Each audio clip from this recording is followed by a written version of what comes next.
The Guardians rode the league best bullpen deep into October in 2024, only at June 3rd, and it's been more of a bend but don't break bullpen this year, and the Guardians are about to get some good and bad news. We'll tell you about the state of the Guardians bullpen on today's Locked On Guardians. Tanner Bagby of the Guardians, and you're listening to Locked On Guardians. You are Locked On Guardians, your daily podcast on the Cleveland Guardians. Part of the Locked On Podcast Network, your team every day. Welcome on into a Tuesday edition of Locked On Guardians. Getting ready for a big series against the Yankees, and some new faces are getting back into things in the Guardians system. Some guys are headed to see Keith Meister in Texas. It's a little bit choppy. This is Locked On Guardians, part of the Locked On Podcast Network, your team every day, your Cleveland Guardians every day. Thank you for making us your first listen today, every day, wherever it is you get podcasts. Got a lot to break down today. Before we get there, I'm Justin Lada. I have been covering the Guardians minor league system all the way back since 2007. I have done minor league analysis on the Guardians farm system at the News Herald, the Morning Journal, and my Substack Next Year in Cleveland. And, of course, 5 days a week, my friend and co-host, Jeff Ellis. That's me. In case you didn't know, I'm Jeff Ellis, one of the original hosts here on Locked On. When they expanded into baseball, they reached out to me for some reason. For that, I was a longtime national writer at Scouting 24/7, focusing on prospects and the draft. I want to thank you for making today's podcast your first listen today and every day, wherever it is you get podcasts, as well as doing a big shout out to all of our everydayers. All those familiar names like Anthony and John and Dave come to mind in the comments. Some of the new ones as well. Thank you all for joining us each and every day, even when there isn't baseball. Absolutely. We got to get ready for a big series in New York for the Guardians. We'll talk about that on today's show.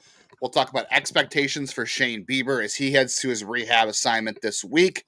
But we're starting with the shape of the Guardians bullpen, as both bad and good news awaits them this coming week. Before we get to all of that, I want to let you know today's episode of Locked On Guardians is brought to you by Monarch Money. Take control of your finances with Monarch Money. Use our code LOCKEDONMLB and you're going to get 50% off your first year at monarchmoney.com. There's no good way to start with Andrew Walters here in the bullpen. That I wasn't watching the game live. I was out on a dinner cruise with my wife for her birthday, and someone sent me the clip of what happened, and I think Walter said he felt like his arm was gonna go towards home plate with the pitch. The look on his face, I think, said it all on Friday. You could just tell immediately that was gonna end very badly for everybody. And first and foremost, you feel for Andrew Walters just because he's been through a lot this year. He had some shoulder problems in spring training, and then he had some forearm issues in Columbus. And I didn't think he was going to be coming back, and then he did. He's been looking okay, and then now his lat. It's the Guardians say it's a torn lat muscle, a significant tear, and they're weighing whether or not he's got to have surgery. So if he had, whether or not he has surgery or not, I would imagine this takes him out for the entire season, which really stinks for not only him but the Guardians bullpen, because you were counting on him to be one of your reinforcements, right? The only reason he started the year in Columbus is because he was hurt in spring training and he needed time to build up. And then they were just kind of working through some things to major league level. Well, now you're out Paul Sewald for a little while. Jacob Junis has hit some bumps. Hunter Gaddis and Kate Smith have both kind of, Hunter Gaddis has been better, but Kate Smith's been better lately. Emmanuel Clase has been better lately, but there have been some bumps in the road in that bullpen, and you were really counting on a guy like Walters. Heron's he was a big 4 a year ago. Now it's you're the big hold three, on to your butt kind of. when he comes in. Yeah, he's had some good outings, but a couple of shaky ones. And you were counting on Walters to be one of those guys that was going to be a reinforcement for you throughout the year, and one of those guys that bullpen, all pitching help at the deadline is expensive trade wise. A, because of the position, but also B, because of the scarcity of sellers this year, like we talked about in a past episode.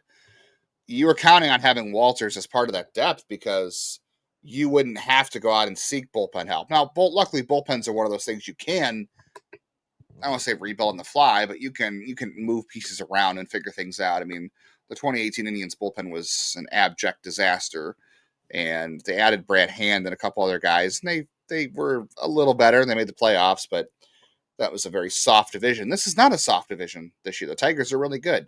So I guess the question now is like, are the Guardians going to have to go out and get a bullpen arm somehow in the market? Not like right now, but at the deadline, because you got Clase. Thank God Clase has looked like himself again the last month. And Cade Smith throwing the splitter more has really been big for him. Gaddis has, had a couple of hiccups, but for the most part, he's been their best reliever, truthfully. I mean, it's either that or you're dipping into guys like Franco Aleman, and Aleman's just as unproven as Walters. That's not a guy. Aleman's not a guy you're throwing in there and saying, "Okay, you're the seventh inning guy now." Like they did that with Walters a year ago, though, who had the same lack of playing day to day. Walters had never pitched 2 days in a row until his second or third appearance in the big leagues. Like and Aleman's never done it. Yeah, I know, but Walters never did it in the minors either. That never once at all. So I think when you look at the general cost and you kind of look at the whole, there's bigger fish to fry. I don't think you can go for relievers. Matt Festa is going to be the biggest reliever they add. That's my bold statement. That's he's been okay enough, but I think it's Aleman. It's who knows? I still think Nikhazy might end up. Here's another bold prediction: Doug Nikhazy will end up in the bullpen by the end of the year if Sobrowski does not come back healthy. He's the good news on Sobrowski. That's the good news. Sobrowski's going to Akron this week to join Shane Bieber on his rehab stint. So if they can get Sobrowski back, the only thing is you have no guarantees that Sobrowski. Yeah, Stefan's a little behind. He had his TJ surgery a month sooner than Bieber, and he is not pitching in official games in Arizona yet. He's still in the backfield. So that might. I mean, it won't take Stefan as long, obviously, to come back once he's rehabbing, because he doesn't need to build up to 90 pitches. You only need to get him to 30. So that's good. Stefan coming back is a good thing at some point. So maybe that gives you a little bit of cover and some hope, at least for the depth of that bullpen. I just you don't know what you're going to get out of Trevor Stefan missing the last 15 months of baseball and how he's going to look coming back from that. There's no really good track record to fall back on that things are going to be great. You've got to kind of integrate him as a mop-up guy almost to get his feet wet. Because remember, before he got hurt, he was struggling. He was great in 2022, but 2023 he was really rough. And maybe he was pitching hurt, and that's what caused it. But there's no guarantees. There's no guarantees with Aleman. Hopefully, Paul Sewald eventually comes back. There's no guarantees ever. It's the bullpen. You have zero guarantees with bullpens in general. I know. How much time did we spend last year talking to people about this bullpen, greatest bullpen of our lifetime, and it's not going to get any better? I mean, this year the Guardians' FIP is 353. That's still pretty good. That still puts them as a top 10 bullpen in baseball all year. But guess what? Their FIP last year was almost a half run lower. It was 330, and they were first in baseball. That's a massive gap. It doesn't seem like a lot, but over the course of a full season, it is a lot. And the reason the Guardians got as far as they did last year is because they wrote that bullpen until the wheels came off. And this year, I don't know, you got a lot of hubcaps on the side of the road right now, and it's only June 3rd. 100%. Yeah. I mean, that's the thing. That's pitching. I mean, that just, I hate to be that guy, but you're always going to lose a significant amount of arms. They kind of got lucky last year. It was 1 to 2 guys, and really that was it. But yeah, it'll be interesting to watch. It's going to be a lot of things to take on. The one thing I'll say is the positive takeaway is it's nice having Clase be, on a Hall of Fame trajectory type of pitcher again. Will be fun at the end of the year when we can go back and circle around all the people saying cut him, which there were more than a few. I mean, not even that. There were people who over the offseason, I mean, I said over the offseason trade Hunter Gaddis for something else. But there was a lot of people wanting to trade Clase at his peak because, you have Walters, you have Aleman, and just shows you the volatile nature of relief pitching in general, but also relief pitching, that these stars shine so bright for a short amount of time. What Clase has done has been historic. That's why, Jeff, you said he's on a Hall of Fame trajectory, because not only is his stats historic, his longevity has been historic, and the Guardians need him to anchor the back of the bullpen. It's so great to have him coming back in, and my wife and my family and I like to play the Clase pitch game. Every time he comes in, we guess how many pitches he's going to throw, because it used to be he was always very dominant, very efficient, and then he got out of that this year. It wasn't good, but now we're back to playing it, and it's a lot of fun. All right, we got Shane Bieber pitching this week in Akron. What should our expectations be for Shane Bieber's rehab? Should we have sky-high expectations for him to come back and lead the rotation? Where do we go from there? Coming up next on today's Locked On Guardians. But first, let's talk about our good friends over at Supply House. You can, if you go back in time, look at the back wall. You have seen the changes I've done to my house through the years. And if you are someone who has the skills, Supply House is going to help you. They're going to get you supplies you need from the site that's made for skilled traders, Supply House. Whether you're into plumbing, HVAC, or electrical work, Supply House is a reliable way to order products online. Their easy-to-use website is packed with helpful resources and the latest product info to help you get the job done right. Plus, with a complete inventory of over 200,000 parts from 400 top brands, you'll find exactly what you need delivered fast from coast to coast. Need help with an order? SupplyHouse.com offers expert support and industry-leading service, so you'll always talk to a real person. And for trade pros looking for the extra edge, their free Trade Master program, again, free, offers exclusive perks, like a dedicated phone line, free shipping, and discounts on every order. Thousands of skilled professionals are already taking advantage. Now it's your turn. Join the Trade Master program today at supplyhouse.com/TM and start ordering plumbing, HVAC, and electrical supplies with just a few clicks. Plus, use the promo code SH5 for 5% off your first order. That's supplyhouse.com. I remember watching Shane Bieber rehab at the end of, I'm trying to think what year it was. Was it 2021? It was the last time he was out for the year, because 2022, he was out in 2023 too, but I was down in Akron in 2021, and he was pitching at the end of the year to come back, and he pitched Akron into the playoffs. He came in and made the final start of the season, and Akron had to win or go home for the season. And he gave a home run to, I want to say it was Oswaldo Cabrera. Who was the Yankees? Oswald Peraza, or I think it was Cabrera. It was Peraza, and there was Cabrera. Peraza. Yeah, he gave a home run to one of those guys, and Logan Allen actually finished that game off. He went the distance. That team had George Valera, and I'm trying to think who else it had. It was a really good array. I think that was the year Bo Naylor was there. No, because 2022 was his big turnaround. No, it was 2021, because 2021 was his bad year, but he got the game winning, or he had one of the big hits in the playoffs, along with Will Brennan, who also is looking like he's going to need Tommy John surgery now too, ironically. Interesting team. The things have changed a lot since then.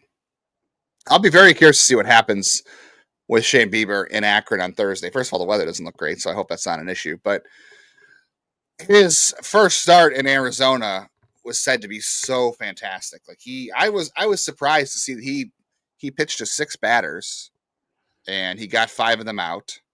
Facing 18-year-olds, he pitched right? He faced 5. Yeah, he faced 6 batters, got 4 out, or 5 batters, 4 out, because he went 2 1/3. You face a lot of teenagers and some guys from the Dominican or wherever, and 5 strikeouts, 1 hit, but everyone said he was about 92, 94.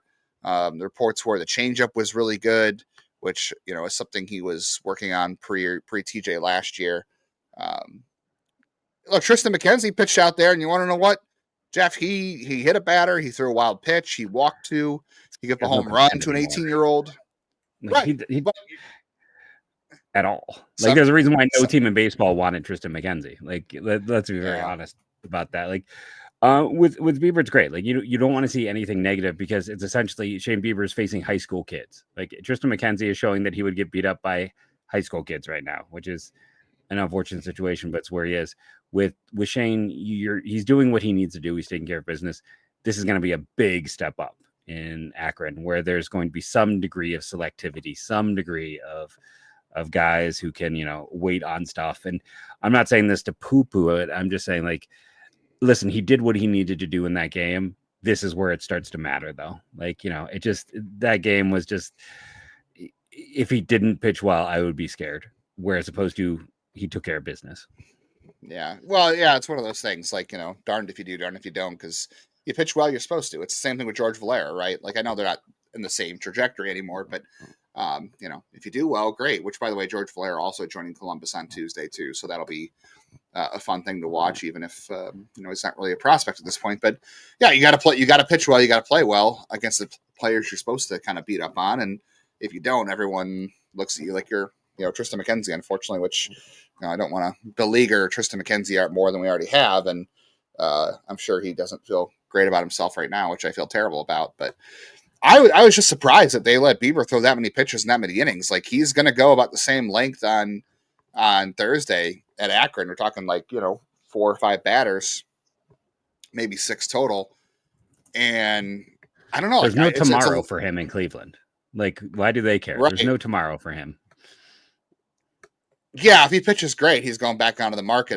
Yeah. It would just be fantastic, for him to come back this year, and I feel like he's far ahead of schedule. What I expected, I thought the start this past week in Arizona on his birthday, he turned 30, and he made it back to the mound on his 30th birthday, and I thought for sure he's going to go an inning at most. I didn't think it was going to go that far, but now he's going to get to Akron and do the same thing. Like, we're talking about Shane Bieber being up in Cleveland before the All-Star break, when you and I both thought it was going to be a post-All-Star break debut for him. Now we're talking about before the All-Star break, and that's a huge difference, because that gives you time for him to come back, settle in, and potentially get his feet under him and be a real difference maker down the stretch. And I don't know who goes out of the rotation at this point. I guess it's Logan Allen, but there's still 4 weeks between now and then. These things normally take care of themselves. We didn't think that Ben Lively would be out for the year, and he is. So maybe it's Slade Ciccone. Maybe he goes to the maybe that's your option. Maybe Bieber comes back and Slade Ciccone goes. They're not going to put Ciccone in the bullpen. They're not going to shift him down. It's Allen or Logan Allen. They had Allen pitch out of the bullpen this weekend.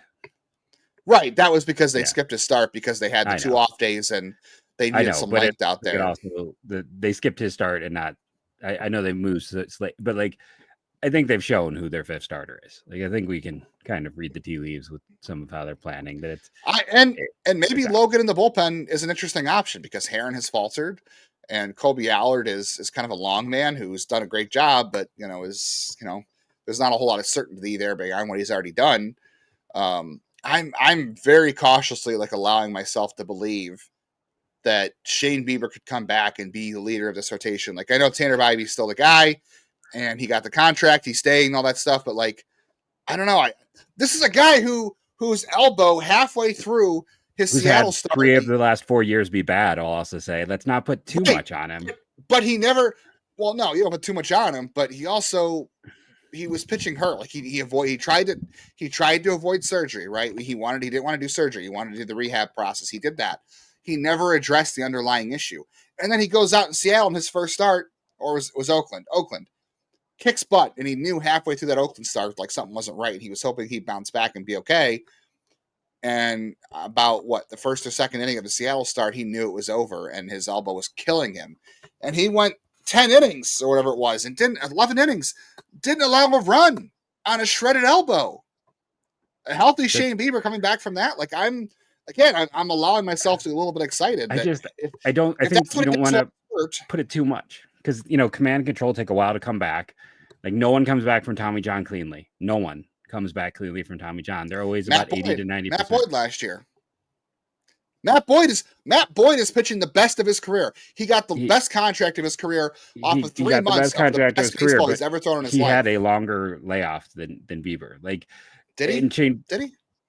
I believe so. I'd have to double check here, but he got Tommy John July of 2023, and he was back on the mound by June of 2024. He wasn't on the mound in June. They didn't sign him until July. Okay, so July. So it was a year. Same as Bieber. It was a year. Bieber has had had more time off because he's had one good year in actual game. 4. And he's had velocity declines before this, even when he was healthy. I just don't want it to make it seem like they're getting an ace. They're getting a good pitcher, but I think there is danger in overinflating 2 good games, right? We've seen so many guys have a few good games on a bad elbow, which he finally addressed. He was having those elbow issues. Lively pitched well on a bad elbow this year too. We can keep doing it. I just think Bieber is 10 times the pitcher as Lively. He wasn't the last 4 years. Right, but he was hurt and he had the surgery. But then he wasn't hurt the year before that when his velocity was down. I'm just saying, Bieber he was solid in 22, but around 22 there was health, there was velocity decline, there was lack of using his pitches. All related to the elbow. It was all related to the elbow. And he's 3 got the years of surgery elbow. now. 3 years of having to sit it down with elbow. 3 out of 4 years. That's I just think until we see him up here, you just have to be cautiously optimistic. Like that's where I am with it. I think it's one of those things until he shows it, you can't really count on it. Bold take here. Bold P. Shane Bieber is going to be the ace of the staff going into the postseason this year. Hasn't been that hard this year. Ink. Put it in ink right now. Put it in ink right now. All right. Speaking of aces and putting in an ink, what are the Guardians going to do in New York? They have their current ace, Tanner Bybee, starting things off in game one. How much stock should we put into the series? Is it time for a little revenge in New York? We'll talk about that next today on Locked On Guardians. I got to be honest. I have a lot of apps to figure out my money, and I'm spending my money in a lot of places. I have my wife's birthday this month. I have our anniversary coming up this month. I know where my money's going, but it's easy to lose track of how much is going out, and that is where Monarch Money has been a huge help for me. It could be a huge help for you. Your personal CFO gives you full visibility and control over your finances. It is not just a budgeting app. It is the budgeting app to rule them all because it is the complete financial command center. Track all your accounts, all your investments, all your spending from just one app. Get rid of the 5 or 6 apps. Just get Monarch Money. Get your control or get your financial control all put in one place. Start, manage. Don't just manage your money. Build your wealth with Monarch Money. And you could do it with your partner. You guys can set financial goals, track multiple accounts, stay on the same page without the awkward conversations. Take control of your finances today with Monarch Money. Use code LOCKEDONMLB at monarchmoney.com for 50% off your first year. That's monarchmoney.com. Code LOCKEDONMLB for half off your very first year. Jeff, is it time for a little revenge in the Bronx? Are the Guardians going to go to New York and look for revenge over last season? As you're on mute, so Jeff thinks that there is no revenge to be had. Are we going to get to see Carlos Carrasco? Because that would probably lead to revenge with Cookie's struggles. That's right. He is back. He is back with the team. It's an interesting pen from that regard because also former cast-off Ian Hamilton, who they got for Sandy Leon, right? Yeah, that's right. Yeah, he's been actually pretty good for them. But yeah, it's going to be interesting.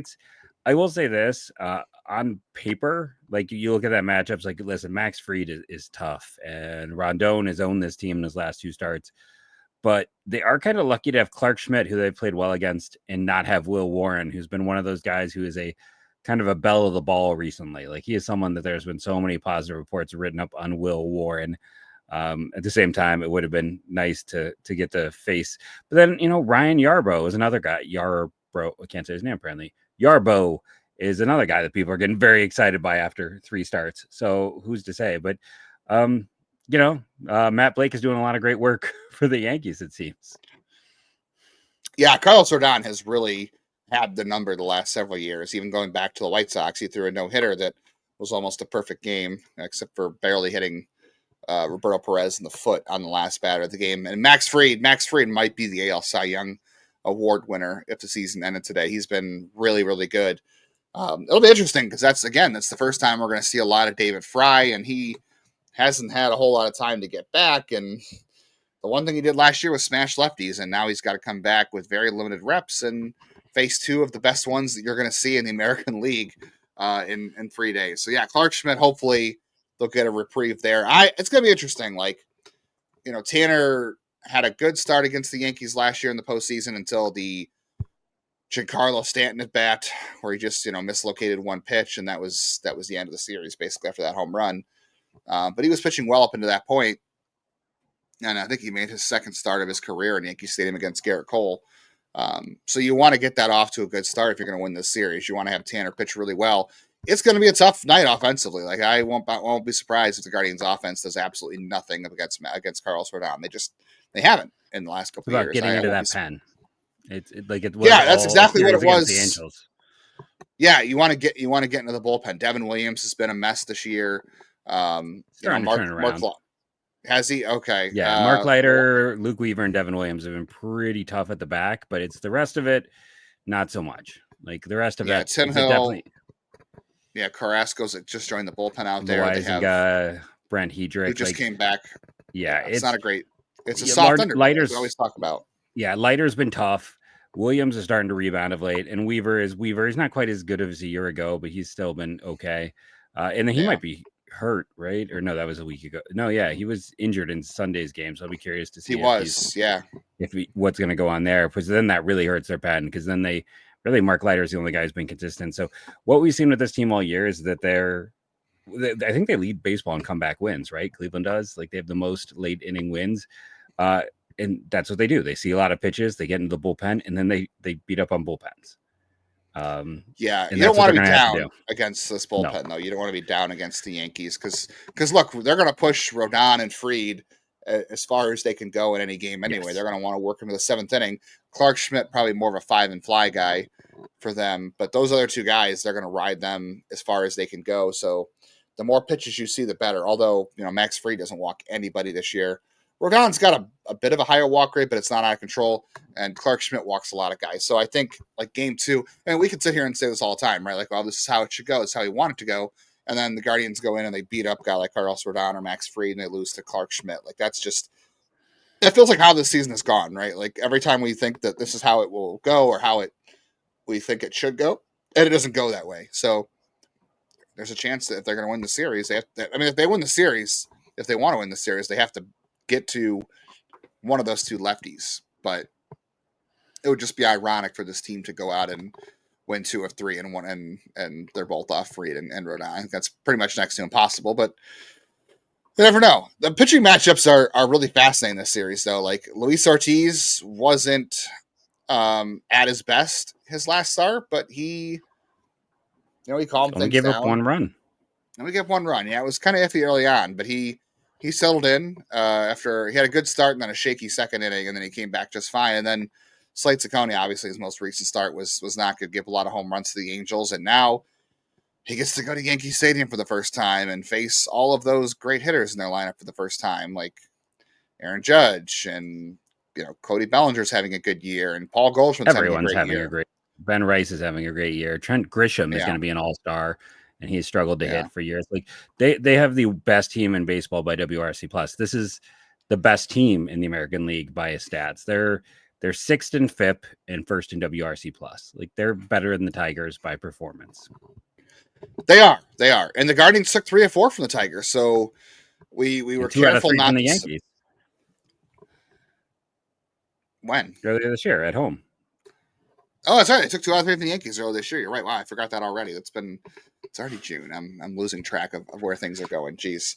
So how much stock are you putting into the series? Because you do have, I don't know, let's call it 2 or 3 of your best starters. Like, if we're saying, I don't know where we're putting Gavin Williams these days, but Tanner Bybee and Luis Ortiz both have the stuff to be really fantastic pitchers, and they've had fantastic outings this year. How much stock are you putting into the series? Because if they go out and pitch well and they keep this series a close series and they have a chance to win, I'm going to be honest. I'm going to be excited. I'm going to say it like this is it's June and the Yankees are fantastic in a lot of facets of the game this year. So if they play well this series, I'm going to get excited. And not that I'm not excited now, but if they go out and things are not good and they get their heads beat in, it's I don't think that'll happen, but I'm just saying, like, you want to be careful, like you were saying, like, set expectations for Shane Bieber. I don't want to sit there and overblow one series against, what might be the first or second best team in baseball at this point of the season, or one of the best 3 teams in baseball. But I also, if they play well, I'm also going to feel really good about where they are, considering it's been an up and down year so far. I'm not going to get too upset because it's away, and both, like, Ortiz has very dramatic splits versus home and away right now. Like he's a 276 fit at home and a 508 on the road. Tanner isn't quite as dramatic, but it's still I'm sorry, it's even worse for Tanner. Tanner's a 379 at home and a 620 FIP on the road. Like, he is like, both these guys are very dramatically worse away. Talking about the best offense in baseball, a team that, 7 out of 9 of their hitters, I think, have over 110 WRC plus. They've spent money like crazy, yet they still have to have Carlos Carrasco in their bullpen. No team is perfect outside the Dodgers. But yeah, they're not. I know their rotation's beat up. Everyone has holes. That's just the way of baseball. It's attrition. But I don't get too high, I don't get too low. If they win the series, I'm going to be excited because they won more games from a tough team. If they lose the series or get their head, struggle like it was in the Dodgers one, it's going to be like, well, faced a tough team on the road. Like they're not expected to win this series. Like there's no way if we put up our FanDuel odds, it would be against them. But it just waiting to see what they can do overall. I'm not going to let no one series makes me shift my opinion. They have the third best record in the American League entering this series. If they get swept, they're still a playoff team more than likely at the end of it. So it's like, I don't know. Then they just got to come back tougher next time. And we've had one 4-game losing streak. This team bounces back and plays well every single time there's a rough stretch. They do. This AL Central is just really tight, or the playoff field's really tight right now. I mean, they're only, 2 games up on the Royals, who are in fourth, and you're only a game up on the Twins, and they've played better lately, and they're getting healthy, even though, they had played better, and then after that, they've actually struggled since their good stretch. They just got lost 2 healthy, out of which 3. is yeah. But it's a tight, like I said, it's going to be a tight playoff field all year because you got a lot of teams who are muddled in the middle. No one's perfect, but I'd say just don't get swept. I mean, if I'm being honest, I'd love to see a David Fry home run in New York. I'd love to see a giant. You're going to see John Kenzie Noel twice this week, I'm assuming, against lefties. So it's a big chance for him to prove himself at the very least, because if he wants more playing time, if anybody wants to still buy in, which I know you and I don't, but you're going to see him 2 out of 3 games. I know, and you're going to see him. You're going to get to see him twice this week, and unfortunately, he has to go against 2 of the best pitchers in baseball this season, and it's going to be a tough series for him. And I don't have a lot of expectations, but they're going to roll him out there, and I don't know if he's going to recreate what he did a year ago, but it'd be nice. He's had 1 home run since that home run, right? Just the one this year. Yeah, just the one. Yeah. And he had 1 in the last month and a half of last year too. So enough. My Big Christmas is my daughter's favorite player. I want him to do well. I wish I was wrong. I consistently agree. wish I was wrong. I agree. He's fun. He's a fun dude, and he's a nice dude. So hoping for a big home run, a big Christmas in New York. We'll see. All right. Next time you hear from us, it'll be Wednesday, and we will be talking about Game 1 of the Yankees series. Tanner Bybee and Carlos Rodón. Give us your predictions in the comments. Let us know what you think is going to happen. Let us know how you're looking at this series. We'll also dig into our 2-month evaluation, as the season is now 2 months old. We'll get into that. And later this week, I think we'll do a mailbag as well. So stick around for more good stuff all week long on Locked On Guardians. Thank you for joining us. Remember to rate and review, download daily, hit the thumbs up, comment below about which prospect that's off the map that you are most interested in hearing us talk about. Thank you, and go Guardians, go.